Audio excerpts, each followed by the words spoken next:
Hi everyone, welcome to Murali End. The World Cup is up and running. Sri Lanka have won their first game against Ireland. I think my blood pressure is just about recovered. I think my heartbeat is back to somewhere kind of where it should be for a resting level. I'm Mark Machado, this is the Murali End. I'm joined by quite an esteemed panel. We've got Sri Lanka's best journalist, Estelle Vazadeva, is at the ground with all the reaction. We got ESPN Quick Info's best journalist, Madishka Balasuria, who is in Colombo as well. And we've got former Sri Lanka coach Anton Roux joining us to go through the game. Estelle, I suppose I should come to you first because you're there. What was the kind of atmosphere like at the end of the game? But also, I want to ask what the atmosphere was like with Ireland kind of about 10 overs to go and looking like they could do it. It was very strange because just the start off, when things started off, there were two stands, upper stands that were like almost empty, right? And I don't think I've ever seen that in a Sri Lanka game before. And I was like, oh gosh, this is disastrous, because despite all the complaints on social media and the stuff people have been saying about not supporting the team and not coming for games, like I did not expect that. But fortunately, it turned out to be, there had been some kind of problem at the gates and the people weren't able to enter. That's why they were empty. So they filled up pretty quickly. So then the atmosphere kind of picked up. I think during Ireland's innings, right throughout, it was very quiet because I think everybody was kind of nervous about what would happen, especially because wickets weren't going down, right? But then, every wicket there was a big cheer, and the people really got into it as they do, right? And the atmosphere here is usually so good, when you're in the center. So as things progressed, I think there was a very nervous period of time where it was very quiet. Then things picked up. Anton, I'll ask you because you've been in the dugout for World Cup games, for opening World Cup games, when things have got a little bit tricky as well. What do you think would have been going through the Sri Lanka team? Would they have been as nervous as I definitely was, and I think a few other people might have been during that game? 100%. I think the tension was palpable for everyone to see, not only on TV but also if you were there at the ground. I think you could visibly see it in the players, especially in our batting innings after the first 6 overs. And of course, even for the Irish, I felt like it was also quite a nervy and sloppy game for them. So it was quite a tough one to really put down to where things went wrong. But I think at the end of the day, like I said in the previous episode, just get through this first game, get the wind under your belt, and then regroup as take stock of where we are as a team, see who's injured, see who's not, and then we just go from there. But luckily, Sri Lanka got over the line, which is, at the end of the day, that's all that counts. Yeah, Madishka, let's get into the actual game. Sri Lanka made 163 for 6. They kind of started with all the right intent, with the intent that people have been calling for. And then there was kind of a few kind of sticky middle overs. But then Kamindu comes out at the end. Somebody who's been... Kamindu's story arc with the Sri Lanka national side is just incredible over the years. But in the last 2 weeks alone, it's been quite something. He's in the 11 today, even though this time last week he wasn't in the squad. And kind of actually kind of saves the day for us, right? It's amazing because so yesterday when the Pakistan game was going on, Fidel dropped a message and just on the group, and he was just like, it's like a drunk man tumbling down a hill and then landing on his feet, right? That's Pakistan. And I feel like with some of our selections, that's how we somehow end up with the right play. And by hook or by crook, we've got Kamindu in there. And again, I don't know, I don't think it's like we don't have the data to back up saying, oh, here, Kamindu is the guy, he's going to come in. It's all of us just kind of watching and being like, he's better than DDS. And you just, at this point, you just got to put your hands together and hope that he does it. And one thing I will say is just to touch on what you were saying earlier about what the feeling would have been like in the dressing room. So what I've gathered from the dressing room is that Sanath is a very kind of emotional coach, and that permeates through to the players. So if he's in a good mood, if things are going well, things will go well. But if things are not going well, like he's not going to be a Stephen Fleming or a Brendan McCullum who's just going to have a level head and keep everything, sane. It's everyone's going to feel it. And I feel like Kamidu is just the type of guy who would just not let the externalities affect him. That's the kind of vibe you get from it. His innings made perfect sense in that context. Anton, presumably you would have worked with Kamindu at various times over the last few years. Can you kind of shed any light on what his personality is like and how he would have approached kind of the last few weeks? Well, I think, as I mentioned in the previous episode, I also didn't know what Kamindu's status was, why he wasn't playing in the England series. All of a sudden, he's brought back into the squad. Is that a sign that he's going to be in the squad and not play, or are they going to push him into play straight away? Anyway, he comes in and plays in the starting 11. I think it's a great opportunity for him to actually play with a bit of freedom, because he's actually trying to prove a point to people saying, hey, why am I not in the squad, first of all, and now I'm getting a chance, so here, look at me go.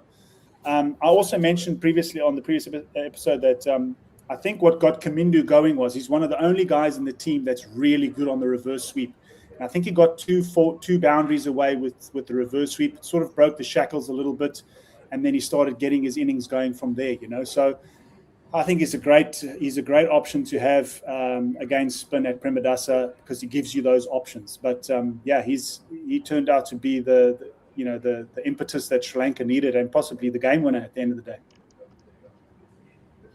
Yeah, we should also kind of talk about Crystal Mendes as well, because I was going to say he batted through, but he bats at 3 now. So, but he batted a whole 18 overs. Yeah, I think what we saw from Kusal there was a dare I say it, a very mature innings from him, because at any one stage I felt that they could have pressed the panic button and things could have collapsed badly. In saying that, they should have they dropped both of them. I think Kamindu was dropped on 19 and Kusal was dropped also quite early. I think the combined runs for those drops were like 40 runs or something. But that's cricket, that happens. But I think the innings that Kusal played was a very mature one, and that actually helped that innings gain momentum with the partnership and eventually got Sri Lanka to a decent total.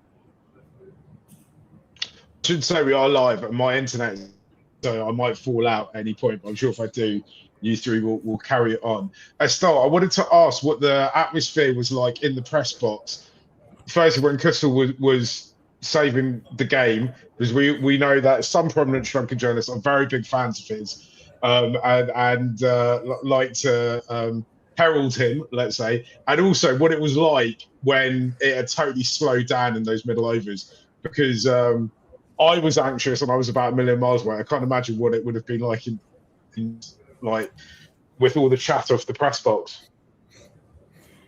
No, the majority of chatter was actually about the lack of boundaries. I mean, if we look at it, I think the last delivery of the power play was when they got a boundary, and the next time a boundary came was is 15.3 overs, right? So there was a massive gap between boundaries there, and I think what was kind of disappointing to see was there didn't seem to be that intent to score quickly or get those boundaries, and that was kind of something that was being discussed in that look. Even someone like Pawan Ratnayaka, he looked very silly. His dismissal looked very, very silly, right? But he was trying to do something different and trying to get something going in that, right? And I mean, disappointing to say, but like someone like Shanaka was booed walking off the pitch after getting out for 0. But I feel like that is a shot that he played, an unselfish shot, right? He's trying to get things going, and he plays that kind of shot. Sometimes they come off, sometimes they don't. But in that period where we didn't see boundaries, it's very difficult to see any kind of real push towards trying to get that. I understand possibly there is a conversation with someone like Pathum or Kusal that they need to bat through because they are the form batters and they've been the best batters for Sri Lanka. But from the other end, there was a bit of a lack there. And as Anton said, it was those couple of boundaries that came off Kamindu kind of doing something different that pushed the total along. Having said that, I would say Sri Lanka very lucky to come away with like a total of 160, because there were 7 chances or something that went down, plenty of misfields. So very lucky. I mean, we can credit Kusal, the 2 Mendises, but at the same time, things could have gone very differently in the middle if those opportunities were taken. Yeah, I can't. Sorry. Go on. No, I just wanted to say to Mark, like, I think we touched on it in the previous episode. It's like I saw zero intent once the first 6 overs finished, and we said conditions obviously play a huge role in how you try and go about your scoring, but it just looked like the guys were standing still at the crease. Now, I'm not saying you should double step every ball, but there was no giving themselves a bit of width. There was no coming inside the line of the ball. There was no faking to go leg side. There was no showing the batsman, showing the bowler a bit of your stumps. There was no innovation. There was no forward thinking. They were just waiting for Ireland to bowl a bad ball. And good teams and good bowlers are just not going to give you that at international level. And and before you know it, what is it? Our middle period went for 37 runs at 4.6 runs and over. It's just not good enough. It's not good enough. Yeah. And yes, the wicket wasn't turning like it wasn't a very bad wicket, but we'd also said that it's not what people must understand is that there's a difference between a ragging turning pitch that a spinner comes on and it beats the bat every single time. But tonight showed you that apart from the first 6 overs for each innings, every batsman struggled with timing out there. So as soon as the ball stops or grips a little bit in the wicket and it's not conducive to shot making, you have to become inventive around how you're going to manipulate your feet or your body to access different areas of the field. And I thought Kamindu did that extremely well. And it sort of gave him and Kusal a bit of a blueprint of how to go about it. So if I'm Sri Lanka moving forward, I would look at those 2 guys as inningses, and I would discuss that in the batting group and say, if we're in this position again, this is the type of thing we want to see from the batters. Move around the crease, be a bit more progressive in your intent to score runs, and then the boundaries will naturally come from it. Yeah, I couldn't agree more, and I think it was really highlighted if you managed to catch Sky the previous day, because the pitch India were batting on was arguably worse in terms of the stickiness of it, and the way Sky was playing was like you couldn't bowl to him. I think I saw him sweep one for 6 from wide outside off, right? Because that was where the gap was. And obviously, I'm not saying play like the world's greatest 360 player, of course not. But there is definitely truth to what you said in Kamindu. Of course, the reverse sweep, he was accessing areas. That was great. Kusal, he's got that wonderful ability to just pull pretty much any length now. He's pulling it off the stumps even. And I think one thing that we could, if the coaching staff was listening, I just tell them, like, you need to give these players, like, you need to get them confident in their abilities. Because at the moment, it seemed like they were very fearful. That middle of a period, it came across like they just did not want to have another collapse. So they were like, let's just take it deep. And even then, they, like you said, like Estelle, you pointed out, there were drop catches, so many missed chances. And it took, Kamindu was hitting at 230, right? That's what got us to 160. That's not because sorry. Yeah, no, I was just saying, like, also what happens in the midst of you showing intent, the bowler inadvertently starts changing what he's doing, right? So he's not going to stick on his length for as long. So he tries a little arm ball or he tries a back of the hander. All of a sudden, that doesn't work too well. He gets a freebie, bang, there goes a 4. So that's the whole thing about intent. Intent doesn't always mean smack the ball out of the ground. And I think that's where sometimes players get it wrong, or sometimes where coaching staff don't get the message across right to their players. Like, intent is all about being busy at the crease and figuring out what my options are on this type of wicket. And I thought Kamendu did that brilliantly. Yeah. Can I talk about the confidence thing? Because in my opinion, all Sri Lankans, not just the cricketers, we're all kind of confidence people, right? I think that's just the way the nature of it is. Sorry if my internet's terrible.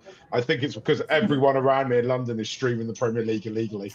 And I kind of wonder if, is it a case that now that we've got this first win, the kind of confidence will kind of come through a little bit? Because I feel so many of our players are playing inside themselves today, particularly with the batting. And actually, we saw towards the end of the Irish innings, when we started to get wickets, suddenly the fielding gets sharper. Suddenly, you look at all those catches towards the end, you're like, maybe we might have dropped one or two of those earlier on. But as we got more and more confident through it, it kind of lifted all of us. I say all of us. I mean, I wasn't playing, but everyone else, the guys who were playing, seems to be lifted. I think Yeah. like you have to go with the fact that like there's a lot of pressure on them, and I think the players are feeling it, right? Because there's been so much criticism on social media, and like no matter how much you talk about like shutting out the outside noise. I mean, Shanaka spoke about it at the pre-match press conference as well, saying that you have no control over whether fans support you or not. It does. They're all human, right? It does have an impact when you're constantly seeing negative things on social media, or people sending you things on WhatsApp, or none of them are unreachable. No. They're all like on their phones or whatever. So I think the team as a whole probably came into this game with under a lot of pressure, and so the confidence thing is that, like, if you look at Patham's innings, right, that's not how he's batted. That's not how he's had success over the last 18 months. He's been a lot freer. Kusal Mendes, similarly, like I said before, you feel like there may have been a message that we need one of you two guys to bat through, because we've had so many collapses. And today Sri Lanka played 6-4, 6-5, although we didn't expect it, right? They went with that extra bowling option. Then that puts even more kind of responsibility on those batters. And I feel like just the pressure from outside was really sitting heavy on them. And that's what you saw in terms of the confidence. And like you said, once the game went on, I think particularly with the bowlers, having Chamira, Tikshana and Patirana to close out that innings would have given them a lot of confidence, right? Because even if it's 10 runs, if it's like 10 runs and it was 10 runs and over of the last 4, I think. Having those 3 guys, it's going to take a really good effort from the batters to get those runs, because they are so good at the depth. Yeah, I think the confidence is a huge thing within the Sri Lankan team. I believe it was even a thing when I was part of this team for 3 years. But you know what I put this down to? I think this is exactly the time where coaches like Sanath and Malinga earn their money, because they're not there to bowl the ball for the boys. You've got to forget about that. What you have to do now as a coaching group is you've got to surround those guys with the utmost confidence, support, protection from everything that's happening outside. That is what I see that their role is about right now, because they're experienced players, ex-players that have been there, done that. Plus, you've got guys like Kusal, who's been around for years and years now. Plus, you've got Wani there, Dasun's there. Like, the experience in the camp is there, and that is where these senior players and these coaches need to stand up and just create that bubble, so that we see a team that walks out there. Like, when I was watching the guys play and field in my day, when I saw the Sri Lankan team smile and laugh while they were playing cricket, I knew it was going to be a great day, because the guys were enjoying what they were doing. But as soon as I see them, shouting or not smiling, or people are not high-fiving each other, or whatever the case may be, then I know something's going on and they're feeling the pinch. And so you have to try and create that environment as best as possible. And this is where the senior guys need to stand up now. Yeah, I couldn't agree more. Like, I couldn't have said it better myself. It is so important that they remind the players of what they're good at, because social media, everything on social media is geared towards telling the players what they don't do well, where they're failing, where they need to improve. So it's I'm telling you right now, the players know this. Like, they are aware. So leave that aside. They will work on that. But I think it's so important, like you said, the coaches need to say, like, okay, so this is what you did well today. You caught brilliantly. Keep that up. You took the pressure with the ball. You did brilliantly there. Keep that up. And with the bat, you can say, right, okay, it was a bad day at the office for a couple of guys, but still incredibly mature enough from Kusal. Amazing from Kamidu. You keep that up. You get a few other guys to support. Another day, you tell Shanaka, you know what, that shot comes off. You hit a 6, and your innings is up and running. So that is, I couldn't agree. Because Zimbabwe and Australia are waiting for us, and I tell you, Oman's not a pushover either. Yeah. So what's another positive I think for Sri Lanka in this game is that they've been put. Well, I believe that they were put under huge pressure today, and they got over the hump, which is a positive.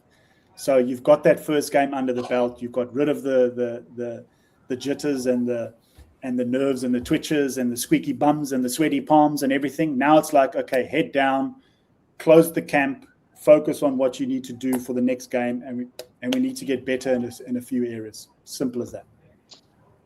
Shall we talk a bit about the bowling? Then I'll open the room up to what's come and join us, and we'll have a look at some of the comments as well.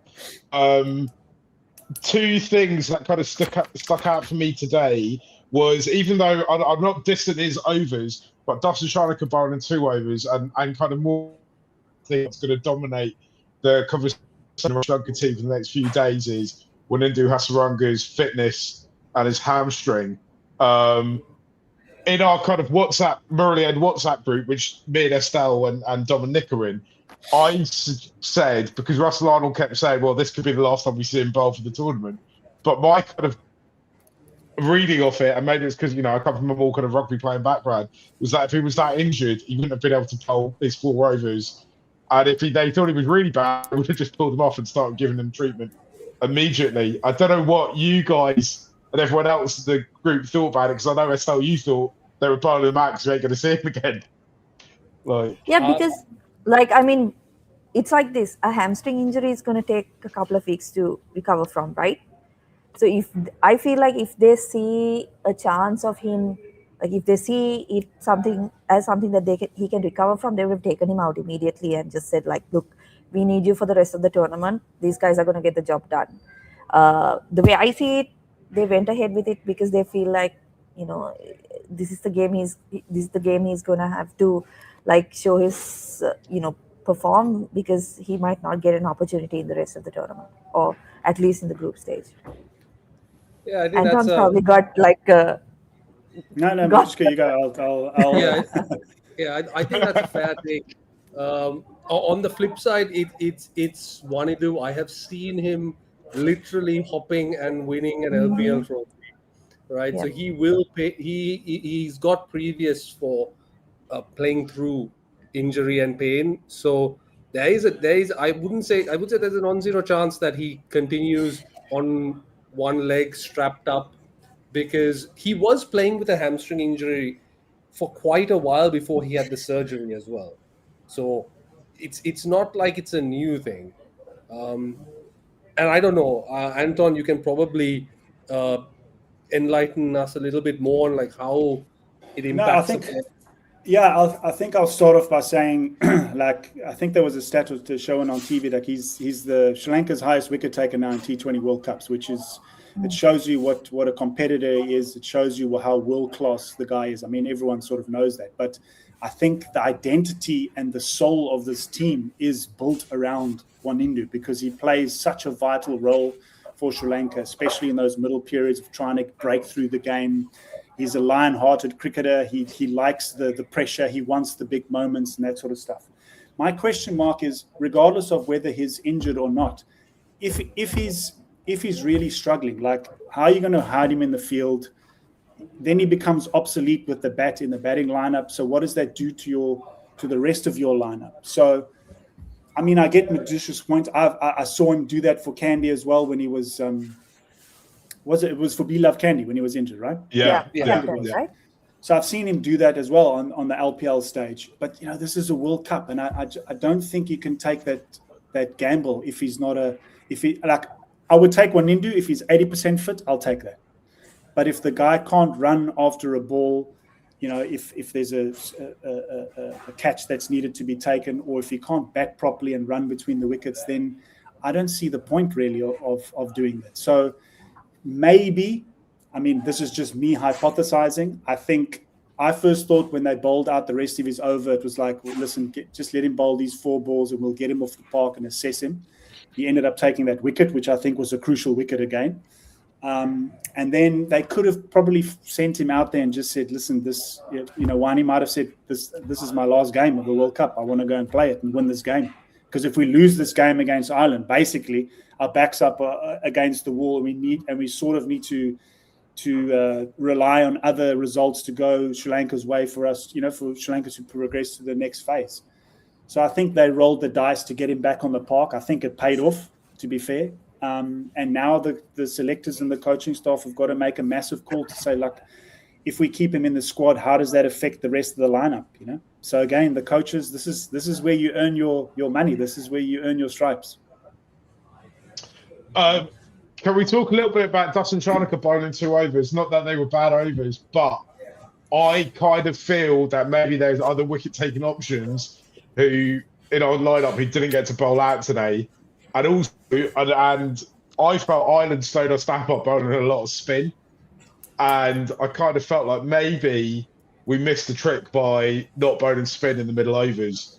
But again, I think all three of you know more about cricket than I do, so maybe I'm wrong. Well, I'll quickly start off there with I was over the moon that Walalage got a game today. I think he's the future of Sri Lankan cricket, not only from a skills perspective. I think he's a great human being. He's a future leader for us for sure. But this guy's left arm spin bowling has gone through the roof. The work that he did with Craig Howard while I was there, because there was a stage, in the beginning he played a lot of games, and then he sort of got dropped. And that's where he did a lot of work with Craig behind the scenes and just working on his seam presentation and getting a lot of overspin on the guy is a quality spin bowler, and he reads the game very well. So I think he's, especially in these conditions at Premadasa, he's a 4 over bowler for me every game. He can also bowl in the first 6 overs, so he gives you a few options. And I think, Dasun wouldn't mind me saying this, but, in my mind, unless the scenario or the situations dictate otherwise, he's a perfect 1 to 2 over option for me to sneak in once there's a wicket or whatever the case, to buy a few overs there in case some of our seamers are going for runs. But, if Dushi's bowling like he's bowling and Matisha's bowling like he's bowling, there's no need for Dasun to pick up the ball and bowl anywhere from the 16th over onwards. There's just no need. So what he did today and how he used himself and how he rotated his bowlers, I thought was pretty good. And I think he possibly bowled himself those 2 overs because Wanindu was off the field. So, he was trying to mix and match. And once, obviously, Wanindu came back out when he finished his 4, which then means that the other guys sort of missed out. So I think that's where that clarity comes in there, Mark, if that makes sense. Just to jump in there, I think would it be fair to say, like, obviously, Anton, Dasun, right? Would it be fair to say that given the amount of criticism he gets in terms of his contribution with the bat, and that he is in the side as that fast bowling all-rounder, that he does feel an amount of pressure to actually, do some bowling during the game, just to say that, okay, look, I am in this team not as only this finisher. My role is also to bowl those, as you said, those to sneak in a couple of overs here and there when the opposition is not able to or not looking to score big runs, right? Would it be fair to say that there is a level of influence that comes from the criticism he is getting about his role in the team? Yes and no. I mean, he is captain of the team. So a lot of the times when he makes that decision to bring himself on, he probably backs himself to make an impact for the team at that particular time. So I would much rather see him bowling than not bowling, because that means he's actually wanting to do something. And he could easily sit in the background and go, guys, you bowl, So, and for his batting, like it's only a matter of time until he plays a match-winning knock for us. That's, if you bat at that position, you're either hero or you're not, and that happens almost every single game. The great players can try and do that consistently as best as they can. But if you're winning games, I think at about 30%, 3 out of 10, you're doing a very good job, right? Because it can't always just be on you. And as far as his wicket goes, like facing that McCarthy over where McCarthy didn't even know where the ball was going to go at one stage. It is so hard for a batsman to sort of line up a bowler because you don't, like, one's going over your head, one's a wide off the pitch. It was crazy. So and unfortunately he mistimed it. But I've got I said this before. I think he's our best captain on the park. He's the best leader there. I think in 2020 cricket, a very good, calm, experienced captain is actually worth an extra player. So even if he doesn't score runs, or if he only bowls one over, or his over goes for a few runs, the fact that he's on the park making those decisions, he's been there, done that. He's Sri Lanka's highest capped winning, captain of winning games in T20s for Sri Lanka. So the guy's like earned his stripes, right? So he's there doing his job. I think as a fan base and as a country, we just need to support our captain for once. Please, let's just support our captain, give him the confidence, give him the boost that he needs, because when he walks out in that field, he's got the world and country on his shoulders, because he wants to perform so badly for them, And I just hope and pray for him that he has another knock or two like he did against Australia at Palekele, where he literally just carries the team forward, because I know he can do it.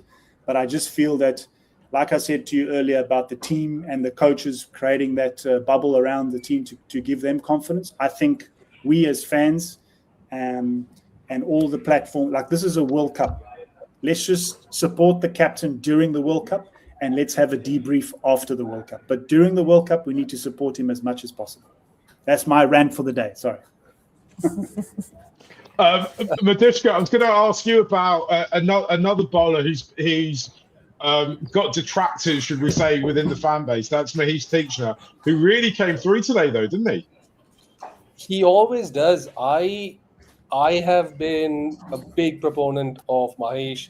I've written about him, and I genuinely love him, especially in T20s. In T20s, he is so invaluable because, okay, he can have off days, right? Any bowler can have off days, but what he provides, he bowled at the death today. He bowled in the power. He opened the bowling. Like, you name me another bowler that can do that, and he can contain if you need him to contain, and he's very difficult to get off when the conditions kind of suit him. So today the conditions did suit him, and he showed it. So, and he's a lot of the time, like, unless the conditions are bad, unless the ball is wet or whatever it is, he's very reliable, and I love him. I mean, honestly, the only thing, like, if I was Theekshana, I would just get in the nets, bat a little bit more, and just make myself useful with the bat. Become a kind of a Shaheen Afridi, just long handle player, but someone that can just do something, because I think that would make him far more invaluable.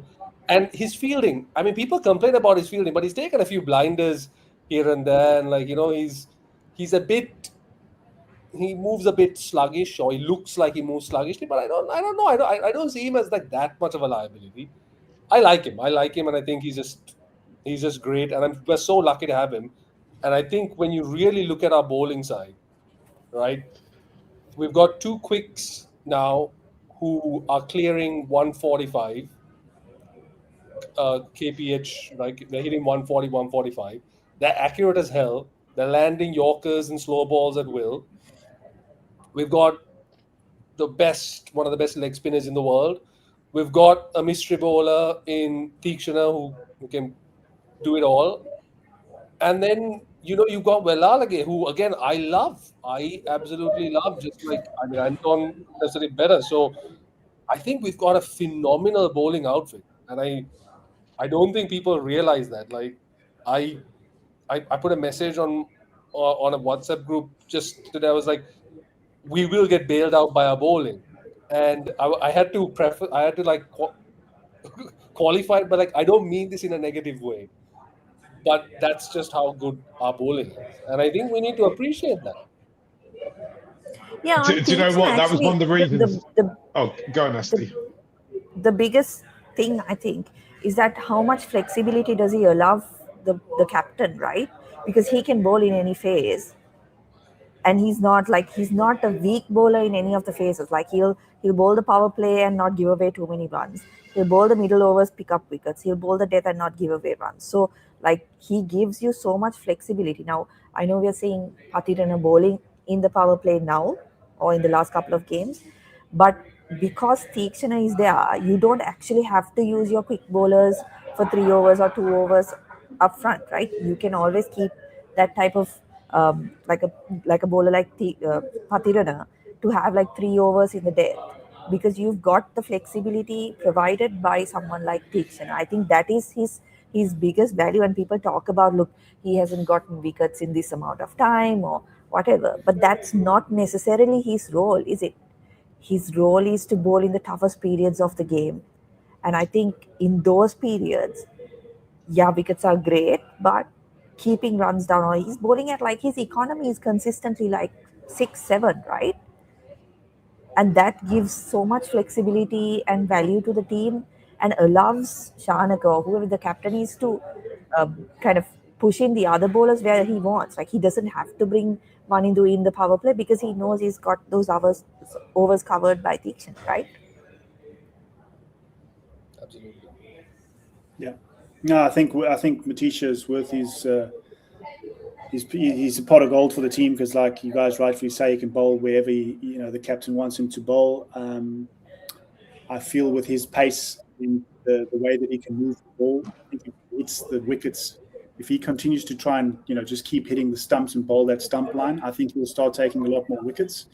I think it's when he slightly errs just off the stumps, if a guy gets an edge or they try and hit you and he skews it over the fielder, the ball can sort of go anywhere in the field and you're not really in control of that. So if Mahesh can really zone in on those stumps, I think you'll see him keep his run rate, because I agree with Esti, it's world class, but you'll then start seeing guys having to take risks off those deliveries that he's bowling from in line with the stump. So then you're bringing bowled, LB, all those sort of things into play. And as soon as a batter makes a mistake, he'll start picking up wickets. But I just feel in the last couple of years, he's bowled a bit too wide outside off, and that's allowed batters to score off him a little bit more freely.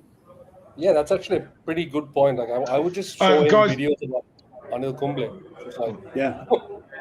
What Kumble ball? Yeah, Mark. I was going to say, I've opened up the studio, so should we get some of the people in to join? I'll bring Kulanu up. Kulanu, you can tell us how you feel about the game today. While you're doing that, I just reset my internet. I think Liverpool must have scored or something. I don't know what's going on over here. No worries, Mark. Thanks, everyone. I think I'm happy and content to begin with, because to be honest, we've been looking for the right result for a number of days now. So to get the win rather than the loss is the first, point of relief, I would say. Yeah. And then we had a good game overall, except for little periods of, our past mistakes and not learning from what we have been going through coming into play. But I think we got the double Mendes special, I think, in the end. And then our bowlers, as you were saying, as the overs were counting down, I was looking at who was remaining in our sort of bowling to bowl the last 4-5 overs. And I had the confidence that they would be able to defend a score that is maybe about 12 runs and over or 10 runs and over.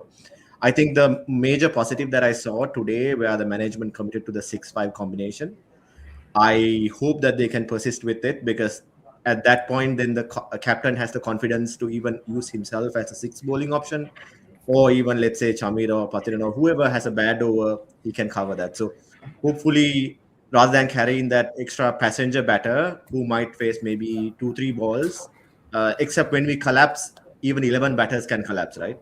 So I hope the team persists with the 6-5 combination. That is where Velalage can come into his own, not extra pressure on him as a second spinner. Theeksana can bowl at anywhere. Matisha Patirana can bowl anywhere, and then Dashun Chanak also can do his thing in his own way. So I feel like in the squad, when we have good bowlers, why do we keep them in the bench rather than putting them into the 11? If our strong suit is the bowling, so let's go with that. I would say overall good performance, because India also had a little bit of a scare. Pakistan had a little bit of a scare. England and Nepal was a good game. So all in all, like, just getting the first win out of the way is good. I know there's a lot of noise outside. This is the conversation, but I don't think that noise is entirely how do you say, it's not unfair criticism per se, because it's people are frustrated of how we have somehow not prepared well enough for the World Cup in certain ways. But now I think I'm totally behind the team as well, and many people are, hopefully they can focus on the good things. But as you've been saying, the work is cut out for us, because each and every game is a pretty much like a knockout game, right? Because net run rate comes into play, other results comes into play. So I hope they take the positives, but also not stop working on some of the things that we wanted to get better, like the intent in the middle. Because, for example, Logan Tucker and like Harry Tector, they batted really well. They ran hard. They had about 7 runs per over. We actually scored slower and lost wickets also. So it's not like we tried to do something and lost wickets. So hopefully we can get some of those little things right, and then hopefully next game is going to be also a win for us. But anyway, just happy because rather than losing, winning is a nice note to start on, right? Absolutely. Yeah, that's Give me a- that's kind of the, at the end of the day, like, you're looking at the table, you're not going to say, oh, Pakistan almost lost or India had a scare, right? 2 points on the board, you're up and running in the World Cup. So that's at the end of the day, those are the things that matter.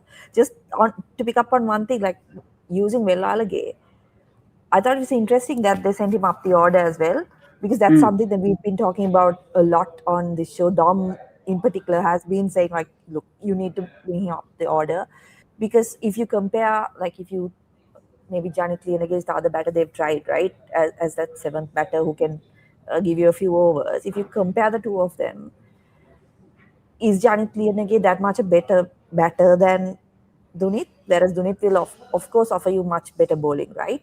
So I thought it was interesting that they actually sent him up the order and gave him that opportunity. It didn't come off today, but it was good to see, because as Anton said, like, from that under-19 World Cup itself, like, I think if you watched him and people who've seen him, you can see that he has a good game sense. He knows how he needs to go about things, and he can understand what needs to be done right out in the middle. So I thought it was really interesting that they push him up the order. Also interesting that Kulnu mentioned they committed to the 6-5 combination. I don't know. Sri Lanka cricket doesn't commit to anything, right? I don't know. I guess we'll hope for the next game. Let's see when the 11 is announced, especially with the fitness of Nanu Hasaranga, right? I do think they committed to the 6-5 because it was Ireland. Like, I think that was probably something that played in their heads, like, okay, we should be able to do this with 6 specialist batters. Will they continue that when they play Zimbabwe, when they play Australia? I don't know. I'd like to think that they would, because I think that's our best chance of winning. You put your best bowlers there, and if Wanidu is fit by some miracle and he continues, that's great. If not, I'm pretty sure they'll bring back. They'll have to bring in a parachute in a replacement, because there's no other spinner in the squad. So they'll need to bring in probably Van der Sar, no? Jeffrey, yeah. Or Hemanta, because they're going to look for someone who can bat, right? Yeah, so Hemanta would be the overall choice, because he bowls a bit quicker, which is a bit harder to get away, fair enough. And he's not as good a wicket-taking option, but he's a way better fielder. No, I'm not saying they should. I'm saying like Yeah. most likely. Yeah, and he came back. But yeah, if you wanted Vyas, there's Sananda just Vyas is a good shout, but I don't know what's happening with Vyas. They just don't pick him. Taranga's selection committee didn't pick him, and Pramodia's selection committee didn't pick him. Yeah. Look, I think, I've been saying this for quite a number of years now. It's like if I was a Sri Lankan spinner, watching these games and thinking, how am I going to get into the team? Work on your batting. Like that is the way that you get yourself into this side. And if you're a semi-decent spinner, which all Sri Lankan spinners are, but you can bat and give the captain an option in the top 6, you'll be playing international cricket for Sri Lanka for a very, very, very long time. And I think that is what India and New Zealand do very well, is that they've got spinning options that bat in the top order. So any prospective young spinners watching the show, get yourselves into the nets, work on your batting as well as your bowling, of course. But this is the way that you're going to get yourself into the team, because all these bowlers that you mentioned are great. They're nice. They're good options, but none of them can give you what the other guys can give you with the bat. None of them can give you what you need with the bat in order to go for that lineup that everyone's craving to have, right? So I think that's a little bit of an Achilles heel when it comes to Sri Lanka. But in saying that, I think, as you guys have said, the bowling is definitely our strength, and we should lean on that as much as we can. Can I just add, on Wednesday, I tweeted out what my desired 11 for this game would be, and it was this exact 11. Oh, awesome. So to tempt it, I might do another one this Wednesday. And have you been sending lump rice to SLC? No, I have not sent any lump rice to anyone in the selection committee. I'm not entirely sure how that's happened. Kulinu, we'll say thanks for coming on. Dineth, I know you were waiting backstage and we didn't get to you. Sorry, it's a busy old show today. It's the first day of the World Cup, so there's a lot to talk about. But I'll bring Arsen on. Arsen, bro, how's it going? How's Istanbul? How's it going, guys? Nice to see all of you guys again. Yeah, I'm doing good, man. It's really, really cool today. But yeah, no, good performance. Very happy. Finally, we won our first match of a tournament. I think this is something that we've been asking for a while. But to be honest, I think there's a lot of things that we need to improve on, especially our batting. Because I think Ireland kind of made it a little bit easier for us with the misfielding and everything. And I think at one point we didn't even hit a boundary for almost 10 overs. But overall, like a good performance. I thought, towards the end, I thought we bowled really well. Tishana, nice to see him kind of change it up a bit, actually bowl stump to stump, as opposed to like bowling wide off the crease and giving the batters, like room to free their arms or whatnot. But kind of worried about Hasaranga, I ain't gonna lie. Even though he was bowling on one leg, I mean, I wanted to ask you guys as well. Do you think it's viable to drop him against Oman in case that he gets fully fit against Australia? That's also something, and who's going to replace him if he gets dropped? I'll defer to Anton for this because I have absolutely no idea how you manage a hamstring injury. Also, I think at this stage we don't know how bad it was as well. Unfortunately, with Wani, it seems to be a recurring issue. He's got a history with hamstrings, and that's not a good sign. But in saying that, every injury is different. Every injury you got to treat differently. Let's think about the repercussions once we know what happens. But I think I mentioned earlier, it's like, how injured is he? Like, I'll still take an 80% Wani for sure, but anything less, I think he starts influencing the rest of the guys around him and how you set up your lineup and that sort of stuff. So I don't want it to impact the team too much, even though he is the heart and soul of our team. So it's going to be a long night for the medical staff tonight. I can tell you that. There's going to be emails backwards and forth to the big cronies of SLC to see what they can do. Perhaps take him to a temple down the road and see if they can fix him over there. I don't know. It's going to be a long night tonight, that's for sure. But hopefully, fingers crossed, that it's not too bad and Wanindu's back on the park next game. Yeah, I was just looking at Dasan's quotes after the game, and he said he's got a hamstring problem, but hopefully it will not be serious. So non-committal as ever, but there's hope. There's hope. As long as Maybe there's it's hope. best just. Sorry, go on. No, I said as long as there's hope, we cling on to that. Like we could also be sitting here now talking about how the hell did we lose that game to Ireland, but I think we've like Esti said, there's 2 points on the board. We're top of the log, and that's all that counts. I also think the kind of way that we beat them today, like for all of us, it feels quite stressful. But I wonder if other teams will look at it and be like, do you know what? They didn't even play that well. And you look at the other results that we've seen. England nearly lost to Nepal. The USA got much closer to India than I think anyone else thought they were going to get. Netherlands got quite close to Pakistan. All right, Scotland got well and truly beat by the West Indies. But the way these pitches are, it seems to be like the gap between the more established cricket sides and the less established teams seems to be kind of closing a little bit. And actually, you look at the results in the weekend, and Sri Lanka kind of didn't do as badly as other bigger sides have done as well.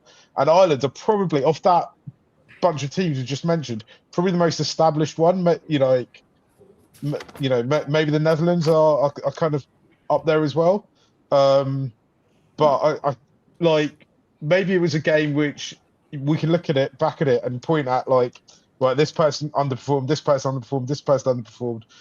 But we had the guile to get through it, and the difficult positions. Well, like you look at that bowling performance, and there was bits where it did feel a bit nervy, but actually, when we needed the wicket, they were able to do it. When they were able to control the run rate, pull the run rate away from them, and then kind of suffocate them at the end. And actually, there was one point when I hadn't realised it was nowhere near as close as it was actually, because we bowled them out, and there was just no chance they were going to get those kind of 40 runs that they needed in the last few overs. So yeah, I think there's a lot to be positive about actually, and obviously I do because I've already applied for a visa to go to Ahmedabad. So like, I agree, Mark. I do think, and just to go back to what I was saying earlier, which is I think honestly I'm just trying to look at bowling attacks in this tournament, and if you look at how England struggled to contain Nepal, right? Nepal batted brilliantly, but we saw when England came here as well. I don't think they were a particularly good bowling attack. I think we hurt ourselves more than they hurt us. And I think really, if I had to rank the bowling attacks, I'd obviously put India up there because they've got Bumrah, who is a bowling attack on his own. And I put Pakistan there. I was very impressed with what I saw with Pakistan, just because of the versatility. They've got so many, Saim Ayub, Fahim Ashraf, they can do bits and pieces, and they're more than bits and pieces. Like Fahim Ashraf is a genuine bowler there, but obviously you saw what he can do with the bat. And Saim Ayub can do something with the ball, and he opens the batting. So, and then you got Abra, who's a great spinner, Mohammad Nawaz, good spinner. And obviously, like Pakistan seamers are Pakistan seamers, whoever they bring in. So I would say we are, unless I'm missing someone, maybe South Africa, but I don't even know that. I would say our bowling attack is probably top 3 in the tournament. I don't know, Anton, as someone who's worked with a few of the other sides, would you say top 3? Would you give us top 3? The top 3 in Sri Lankan conditions, absolutely. Yeah. But even as soon as something happens, I don't know. As soon as the team gets on that Sri Lankan Airlines flight across the water, something happens because it's not the same, So, I would agree with Madushka. I think South Africa is definitely up there now. Rabada is world class. Marco Jansen, absolutely world class. Heinrich Nakir's got gas, but he needs to start hitting the stumps a little bit more to make himself really dangerous. And of course they've got some decent. I think the one thing that South Africa maybe misses is a good wrist spinner, but South Africa have hardly ever had that in the modern era. It's just something that we struggle to produce over here in South Africa. But yeah, I would probably put I'd give Sri Lanka top 3 in Sri Lanka. But yeah, from a coaching perspective, from a pure coach perspective, I think they've still got a hell of a lot to prove overseas. Also, we'll let you go. I'll bring Dennis on because he's been waiting backstage. Dennis, how you doing, bro? How were you feeling during that game? Yeah, it was a good game. I couldn't watch much of the betting. I was asleep, unfortunately, for it. But then I was, you don't imagine the smile on my face when I opened up, and I saw Kamindu out like 44 off 18, and yes, it's my dream come true. No, it was a good performance. I heard that the batting got kind of slow in the middle, like from the power play to the 15th over to not have any boundaries is certainly concerning. And then the bowling, I just thought, I think we've talked about it quite a bit. The 6-5 option just made captaincy so much easier, I think, for Sri Lanka. Everything it just felt so relaxing for me as a fan as well, honestly. Like to be able to just not be concerned too much about things. And we were able to control the bowling quite well, I would say. Yeah. I just think the 6-5 just seems to make so much more sense, right? I kind of feel that, particularly kind of older Sri Lankan cricket fans, and I include various family members of mine in this. They need to just get over the fact that it's 20 over cricket, and really, there's no point playing at kind of 5 or 6 runs and over, or you need to go out with the intent of trying to hit 10 runs and over. And because of that, you just need to find basically the 5 or 6 guys who just hit the ball and find the boundary as frequently as possible and put them in. And actually just dragging in people to kind of that 7th batting position, it just becomes a totally pointless thing, especially as also because our tail just as absolutely nothing. So at best, they're just going to get stuck at they're not even going to be able to run 1s and 2s. So if you are going to play with 7 batters, the 7th batter's got to be some kind of superhuman person who can just fight, hit 3 boundaries and over and rotate the last ball or the penultimate ball of the over, because otherwise it's pointless with us. So, yeah, I don't know if anyone else has kind of any strong thoughts about that and maybe thinks it is a cultural issue why we've ended up being so late to the 6-5 party. I think everyone sort of understands why that's happened. I mean, I've unfortunately been part of both our 50 all-out games for Sri Lanka, and it's not a nice feeling to have that for sure. And so, the normal knee-jerk reaction is to bolster your batting lineup. But T20 comes with natural risks anyway, right? So it's how you manage those risks. I think I've mentioned it earlier in this show today. It's like Kusal and Kamindu gave us a great blueprint of what intent looks like on these types of surfaces. It doesn't always mean to hit the ball straight down the ground and power, but you can sort of manipulate the ball into different areas of the fields, which will then make the bowlers change their lines or lengths, which then opens up your natural straight power hitting areas, right? And then I think another leaf that we can take from other teams is like I saw it happen a lot in the IPL this last year, and India seemed to do it a lot, is your strike rotation when it comes to the last 3 overs is actually irrelevant. It's about the amount of boundaries that you hit. So if Dasun is still there, or if a guy who's in, like a Kamindu, is still in there, just face every single ball. If you're batting with the tail, don't run. Just let him face every ball and try and get 10 runs, 12 runs plus yourself as a batter, instead of thinking, I've got to hit a boundary and rotate. Because if the other guy goes out, or if he faces 2 dots, then that over is gone. It's finished, right? So playing with 6 specialized batters just makes even more sense if you think, okay, if we get to that scenario, then just let Dasun face 15 balls in a row. Like, there's no problem in that. It's funny you mentioned that, because we actually saw that in the penultimate ball of Sri Lanka's innings, where Kusal had put the ball away and there was 1 run there, and Waddy actually held them back and said, don't, because you're more likely to hit the boundary, which is real smart thinking, isn't it? 100%. So now all of a sudden you're on number 6. If you're in that position and you're batting with the tail, so let's say, who would come in after Dasun or Wanindu? It's probably Chamira, right? Yeah.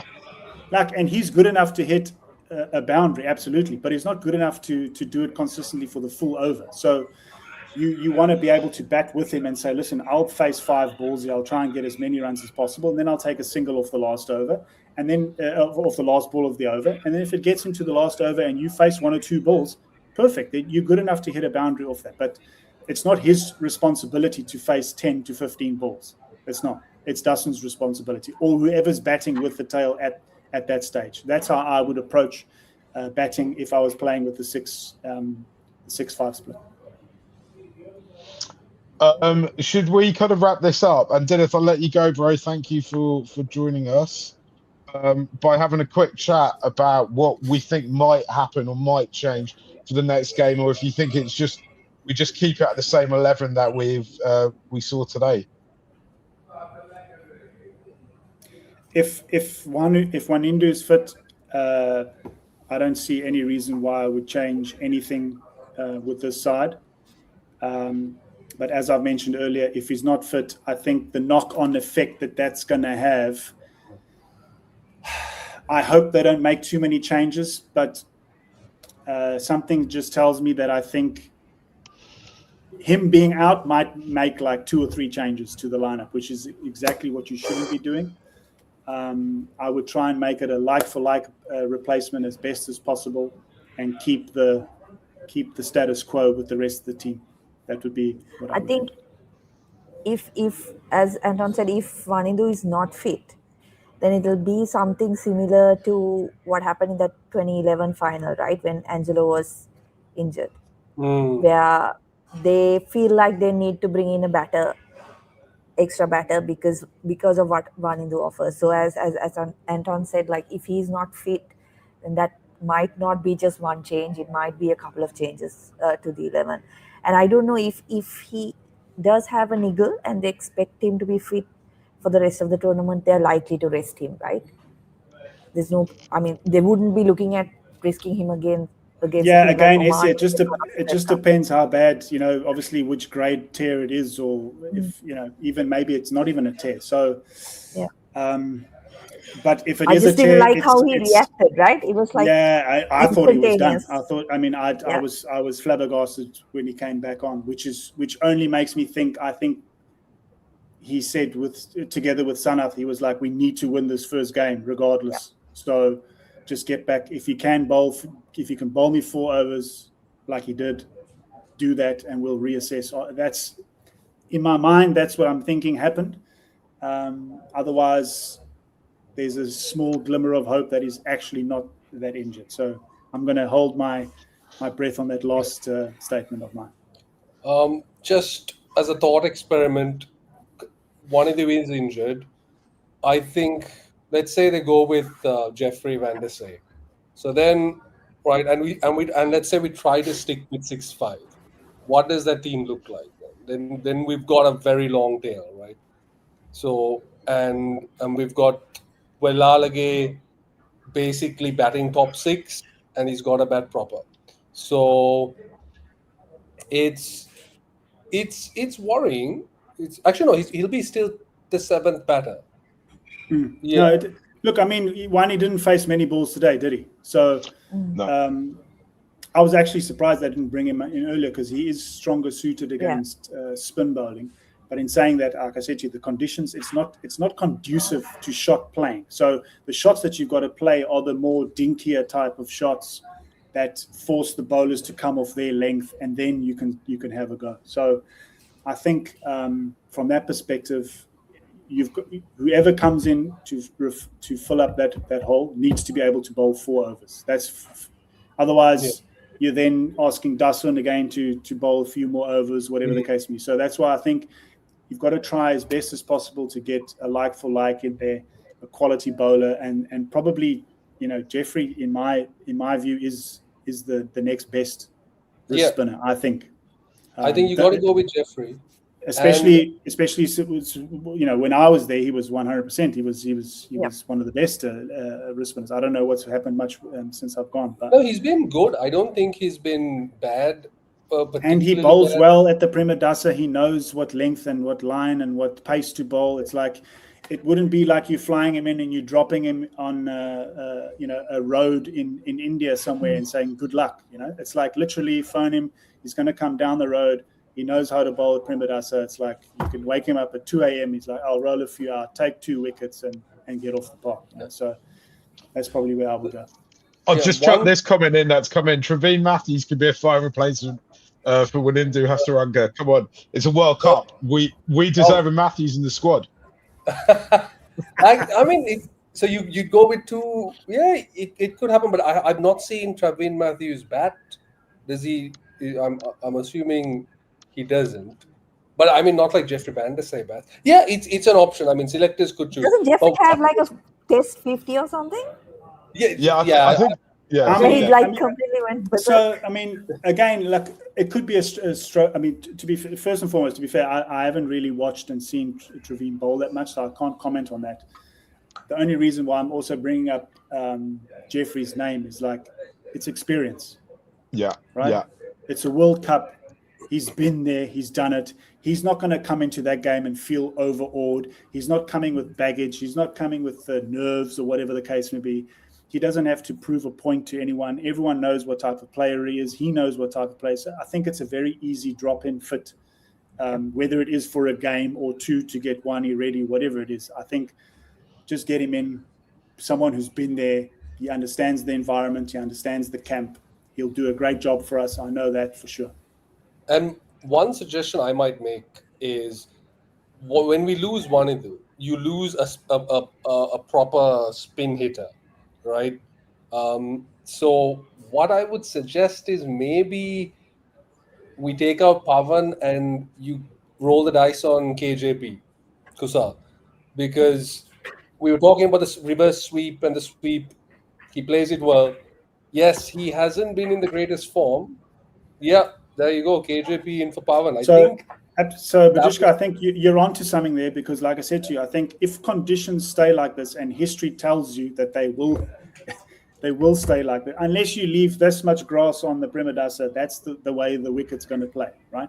Yep. So you need to be able to have guys that play shots like Kamindu and Kusal gave you tonight. So if KJP is one of those dudes, get him in. But from a fielding coach's perspective, Pawan's a very good fielder, so you're losing something on that line to gain something on this line. So those are the types of things that selectors and the captains and coaches have to figure out. But absolutely, Pavan did well on the boundary line today. Yeah, he did very well. I thought Sri Lanka's fielding was good. It was obviously 10 times better than Ireland's one, but yeah, we took all our catches, which is great. So yeah, that's good signs. I'll just say from my perspective. Go on, Estelle. Sorry, Mark. You go ahead. Yeah.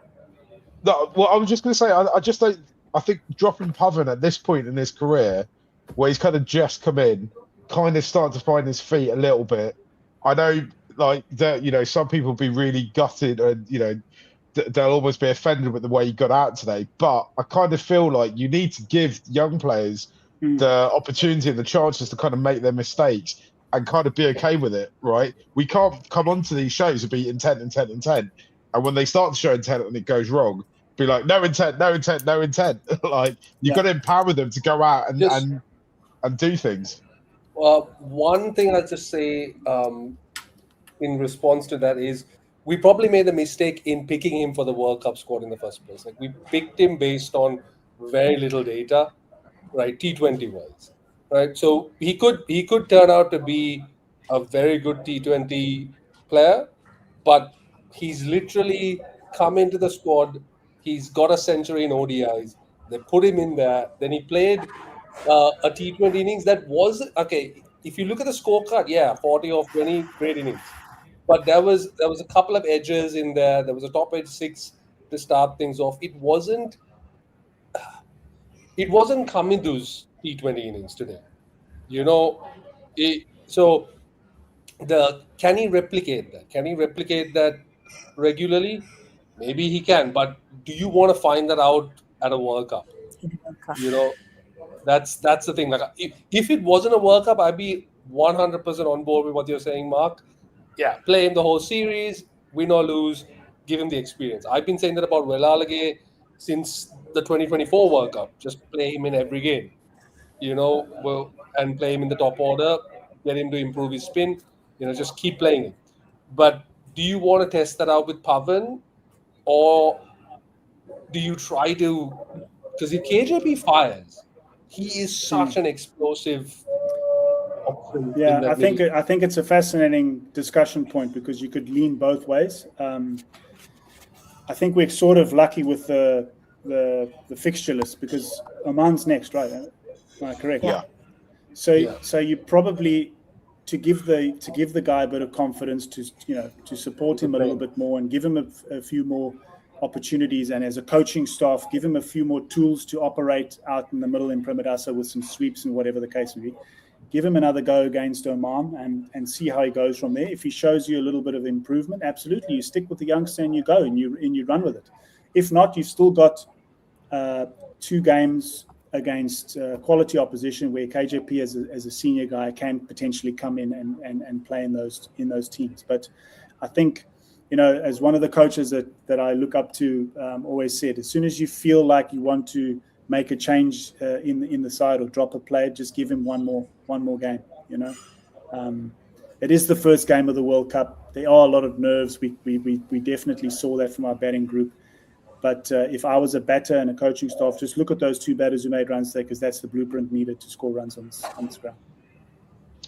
Guys, should we leave it there for today? Yeah. Go One on, point. Esty. Go. Just to bring things back to Jeffrey Van der Sar very quickly. Yeah. I think, as Anton said, he is, if you look across the board, he is the next best bowler who could come in, right? Like, if you look at it, Dushan Hemanta will probably give you more, or he has a better batting record. We haven't seen him do anything in international cricket, let's be honest, right? They say he can bat, but we haven't seen anything with the bat. He is a better fielder, yes, but as a bowler, Jeffrey Van der Sar is probably the best. However, to throw a spanner into all our discussions, they can't bring him in unless they pull Wanindu out of the squad. Out, yeah, that's true. So they're going to have to make a decision whether they want to stick around and wait and see whether he's going to get fit, or they're going to, or say, look, this is a serious injury, he's not going to be available, we need to replace him. So that's the big problem they're going to face, right? They have to make a decision now.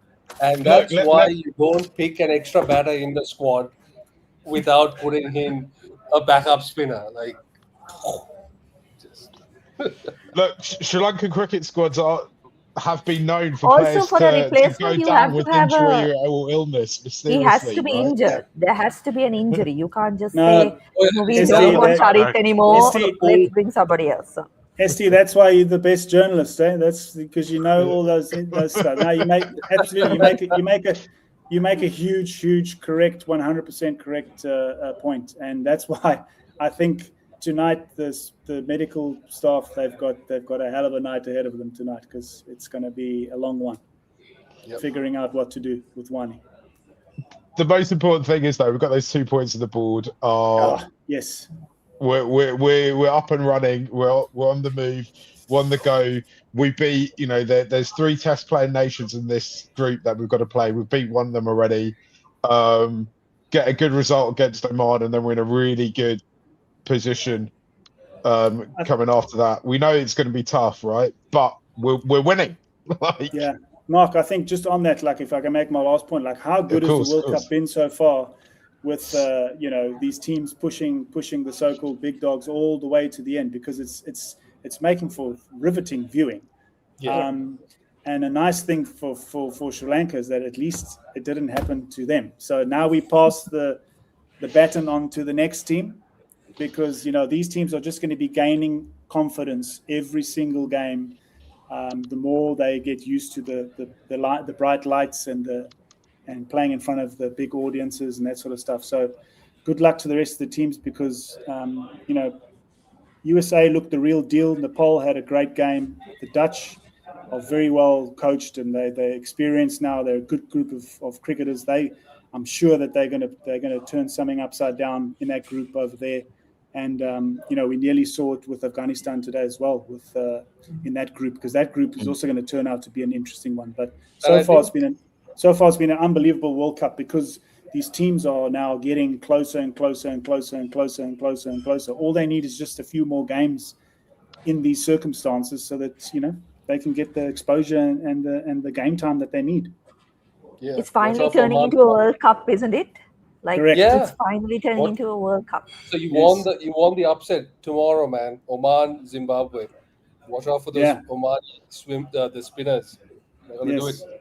I'm looking Yes. forward to Scotland and Italy. I'm going to wake up at 5:30 to watch Oh, it. yeah. I mean, Italy in Yeah. a World Cup is crazy. I mean, like half that team Sri Lankan anyway. I think, right? So Well, there's a few South Africans in there as well. yeah. Yeah, also they've got like the coolest named fastball, I think, in the World Cup, Thomas Draco, which is just Yeah. like No, Yeah. it's going to be riveting. I mean, and you know what? I was there with the Dutch team. What is in 2014 was my first time in a World Cup with them, and I tell you, it's an unbelievable experience that those guys are going to have playing in that game. They were going to be playing with so much joy and fun, and I just hope it goes well for them, because if they're the first team to do an upset in this World Cup, it's going to be a great story. That's for sure. Amazing. Guys, we leave it there. I'd go on for another few hours, but I just feel bad with taking up so much of other people's time. We'll be back though after the game against Oman. Hopefully, that's a success for Sri Lanka. If there's any major updates regarding Wanindu's injury, then maybe we might try and rust up an emergency pod. If it turns out that it is looking a bit touch and go, maybe we might try and muster religious clergy members of various major religions and some minor ones and get them on a kind of prayer group for the hamstring. Stick with us with the Murali End. Thanks for joining us. We'll be back on Thursday, I think it is. See you all then. Bye. It's the Murali End, you're in the place to be. Analyze the players and the team. Keep a great company in the stream. It's a Murali End. Welcome to the show. We're here when you're high. We're here when you're low. Some days you're happy, some days you wanna when happy it's we when man it's them. It's the same place, Murali End. Sri Lanka cricket we gon' represent. So tell a friend.